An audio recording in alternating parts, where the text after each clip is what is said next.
Bakıda gənclər dini radikalizm və ekstremizmə yox deyir mövzusunda konferans keçirilib. Dini qurumlarla İş üzrə Dövlət Komitəsi və Azərbaycan Partiyası Gənclər Birliyinin birgə təşkil etdiyi tədbirdə radikal dini cəryanlara, ekstremizmə qarşı mübarizədə gənclərin rolundan danışılıb.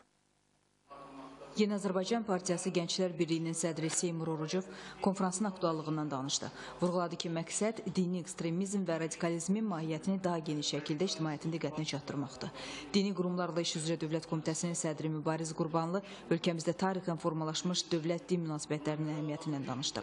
Bildirdi ki, dini ekstremizm və radikalizmə qarşı mübarizə ictimai-siyasi qurumların, qeyri-hökumət təşkilatlarının fəaliyyətində vacib yer tutur. Azərbaycanda dini icmalar arasında ziddiyyətlərin olmadığını vurğulayan Mübariz Qurbanlı Nardaran qəsəbəsində dini icmanın yaradılması məsələsinə də münasibət bildirdi. Harada məscid varsa, orada mütləq dini icma olmalıdır.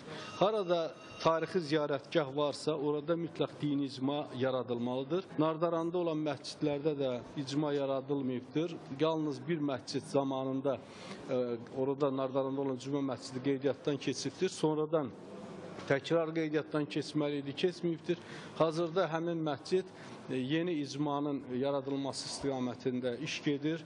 İnşallah gələn il, yəqin ki, ilin əvvəllərində oradakı icma formalaşar və bundan sonra həmin məscid rəsmi qeydiyyatda olan məscid kimi fəaliyyətini davam etdirəcək. Prezident Administrasiyasının İctimai-Siyasi Məsələlər Şöbəsinin sektor müdiri Vüsal Quliyev isə bildirdi ki, dini radikalizmə qarşı təbliğat işində gənclər fəallıq nümayiş etdirməlidirlər.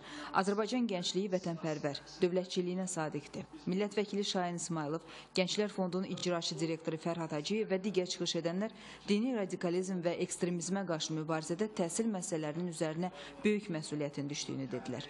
Bildirdilər ki, bu istiqamətdə maarifləndirmə tədbirlərinin davamlı olaraq keçirilməsi vacibdir. Elşad Həsənli, Fərəc Babayev, Səlih Əyyub qızı xəbərlər.